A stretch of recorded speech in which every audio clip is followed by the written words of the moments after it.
Takže čaute dámy a pánové, dneska vás vítám u nového videa, u nového příběhu a v tomhle příběhu bych vám rád řekl, jak jsem zažil jednu věc v autobuse, kterou jen tak běžně nezažijete a jo, rovnou se na to vrhneme, ještě nezapomeňte dát like a odběr a jdeme na to. Takže jednoho dne jsem si jen tak chilloval doma u počítače, hrál jsem nějaké hry a najednou mi zazvonil telefon. Byl to můj táta a řekl mi zkráceně, že mám za úkol jet za babičkou, vzít babičku s sebou a dojet s ní zpátky, což bylo easy, tak jsem řekl OK. Pak večer jsem si šel lehnout a další den jsem zase ráno vstal, zbalil jsem si nějaké své věci a šel jsem na nádraží. Na nádraží jsem normálně stihl bus, nasedl jsem do busu, byl tam mega frajer řidič, já jsem si vytáhl sluchátka, mobil a šel jsem chillovat.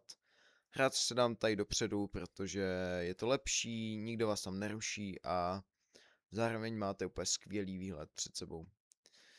A tak jedem nějakou chvíli, já se dívám z okna, úplně, že je překrásná příroda kolem nás. A najednou po nějaké chvíli zastavíme a viděl jsem, že to bylo takové větší nádraží a někteří lidé se rozhodli, že nastoupí prostě. A tak já úplně v pohodě, koukám se prostě, kdo nastupuje. Bylo tam celkem dost lidí a nejdřív nastoupili nějací lidi a potom vidím, že za těma lidma je paní. A ta paní nastoupila a úplně se podívala na toho řidiče, že já vás od někud znám, neučila jsem vás? A ten řidič jí odpověděl, že no, bohužel ano. A ona se jen tak zadívala, že jak jako bohužel, a on úplně na ní, že no, já na vás nespomínám vůbec v dobrém. A ona se na něj jenom tak smutně podívala, že i takový se najdou a no smutně odešla. Dámy a pánové, já jsem měl co dělat, abych se nezačal předtím smát, zadržoval jsem to, ale dokázal jsem to a byla to strašně vtipná situace, když takhle student vyfinesil svoji vlastní učitelku. Ve finále teda jsem dojel normálně za babičkou, vzal jsem babičku, dojel jsem v pohodě domů a doma už jsem si dal jenom chill.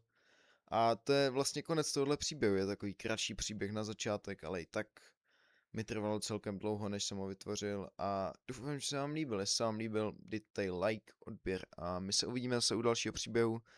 Zatím se mějte krásně, skládejte básně a čau čau.